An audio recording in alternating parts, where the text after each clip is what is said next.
more than a pleasure to read with Marie, who reminds me again and again, that where there are great poems, there is great humanity. Those two things are never far apart. And talking about great humanity, I will second what Marie said about Maria, who reminds me that we think of cultural institutions, operas and ballets and museums and poetry series as things that go on without us, that have a life of their own. And the fact is that culture has to get made sort of every day, over and over again, in the face of the budget cuts and the no money and the being ignored and this problem and that problem. And culture persists because somebody loves it, and because they love it so much they put their shoulder to the wheel. As Allen Ginsberg says, you put your queer shoulder to the wheel and you make it happen. So, thank you.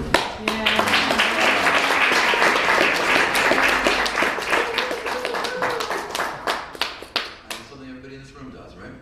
We take our art and we carry it forward. Not just your own art, but the art. We make that happen.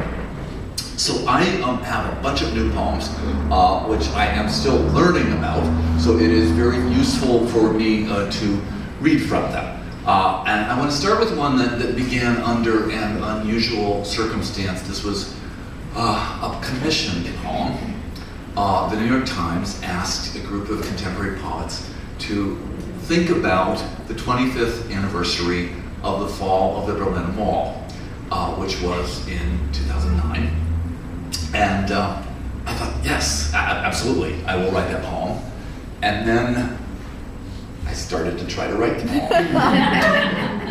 And tried. And I really thought I was going to have to call them up and say thank you, but I'm sorry. Because I'm a poet whose work begins in perception and in experience. I never have been to Berlin. I never saw the Berlin Wall. My understanding of that historical phenomenon came from the TV news and the newspaper. And how do we find the immediacy of experience out of which a poem arises in such a circumstance? Happily, just when I was despairing, a friend showed me some photographs he had taken. They were pictures of the temporary walls that construction workers build around buildings in the city that are being gutted or remade. Those walls that are gradually accumulate layers, change in character, become more specific with time. The lesson. Some workers put up a wall on 25th Street, plywood sheathing a frame of 2x4s to seal the building they gut and remake. Then they added layers, stacks of metal pipe bound with black webbing, a layer of permits, photocopied signatures far removed from whatever hand inscribed them. Then a blue expanding ladder, hydraulic, squatting on its haunches. My friend John took pictures of the whole unlikely and elaborate composition, barrier and palimpsest, warning and advertisement. How could you not look at it with its tears and concealments? And though such photos might allow us to stand at a distance from the wreck of things, I think his do something else. In this way, I began to look at walls. Decaled plexi between my face and the back of the cab driver's head. Blue shroud on 16th. Like the robe of Venus rippling over the entry of Pottery Barn, and inside it some burr grinder scouring away at a stone. The insidious barrier, who could put their hands on it, dividing me and the dark young men under the scaffolding near my corner, smoking by the door of the technical school.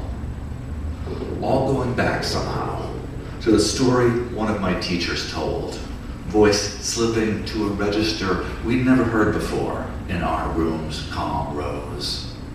How a lover, desperate to reach the beloved on the other side, strapped himself to the underside of a car, face pressed up into the metal, the back of his head inches above the pavement.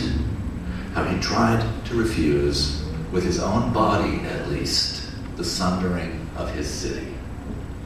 Did he live? Did he ever arrive?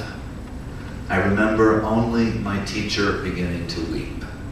And we children, in our low-slum new school building in Tucson, the desert freshly scraped to make way for us, we didn't understand. What was the lesson? John's pictures brought that back. And how, decades later, the night they first scaled the wall, the people at the top reached down to pull up the others and shouted, "Come on, come on." When the guards turned the water cannons on them, they sprayed back from open bottles of champagne. Then the broken chunks appeared in the hands of those who had loosened them, concrete glazed with spray paint inscriptions, scarred with sledgehammer and chisel, instruments of union, a demanding beauty about them. Whatever was scrawled, perhaps capable of realigning as words in what language? Something barely spoken yet.